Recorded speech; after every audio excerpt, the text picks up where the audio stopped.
என்ன நண்பா இவ்வளோ வைக்கப்படுற? கல்யாண பொண்ணு நீயா இல்லை மதுமிதாவா?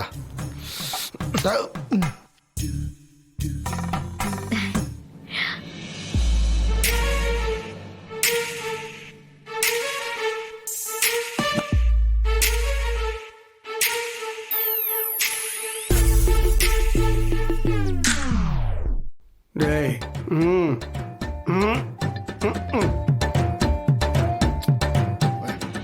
ஏ சகு, உங்க மாமியார் பயங்கர ஸ்ட்ரிக்ட் போல. ஆமாமா, பழைய காலத்து ஆளுல. ஆ, உங்க அம்மாவும் அப்படிதானோ? ஆமா ஆமா.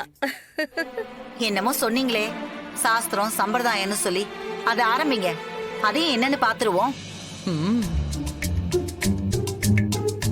முதல் கேள்வி, ஒரு ஸ்கூல்ல 32 பசங்க இருக்காங்க.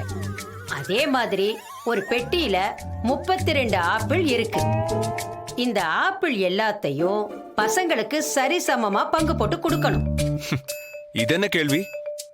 ஆளுக்கு ஒண்ணு கொடுத்தா முடிஞ்சு போச்சு. இருங்க இருங்க, இன்னும் கேள்வியே முடியல. என்னோட கேள்வி என்னன்னா, எல்லா பசங்களுக்கும் எல்லா ஆப்பிளையும் சரிசமமா கொடுக்கணும். அதே சமயம் அந்த பெட்டியில ஒரு ஆப்பிள் மீதமா இருக்கணும்.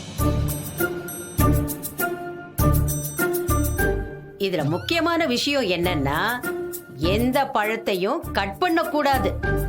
இப்ப சொல்லுங்க.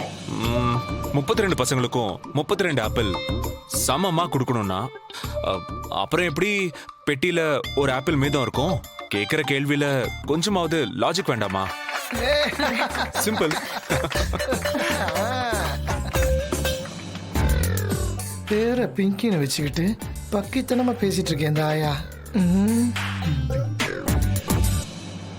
தப்பு தப்பா கேள்வி கேட்கறது தான் சாஸ்திரம் போலக்கு.